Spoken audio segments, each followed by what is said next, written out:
leo nayo hii ni mwecheche. Hii nilitumwa nikuje nifanye research.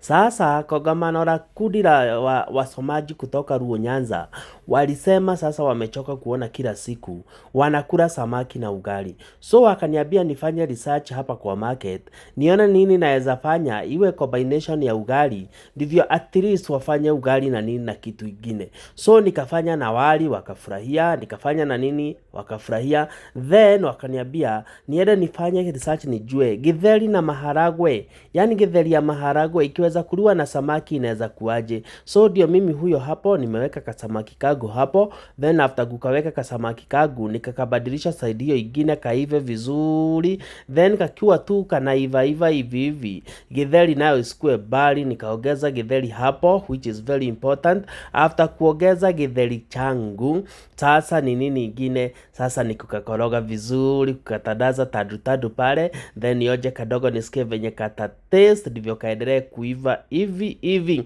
Then pale kwa sababu ya kugarnish lazima uweke hizo dania. Then after few minutes naona mambo inaendelea kuwa mwecheche, inaendelea kuwa mwalo, inaendelea kuwa mambo msuri uli.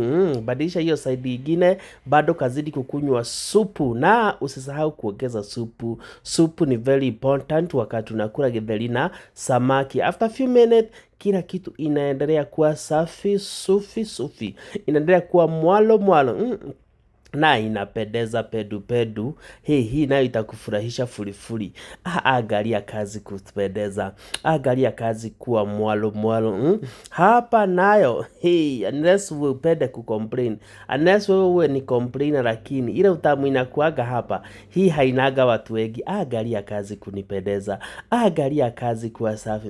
Hapa ni kukula uli. Hapa ni angalia venye kameiva vizuri. Then after few minutes pack hapo kwa sahani najipakulia, na nakwambia pale YouTube wananiita Moses Gathito, na ukipenda sana unaweza like, comment na share.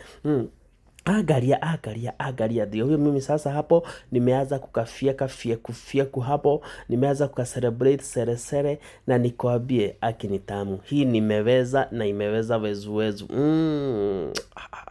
Sikia. Hiyo ni utamu ambao husikii. Hii ni utamu ambao husikii kwako.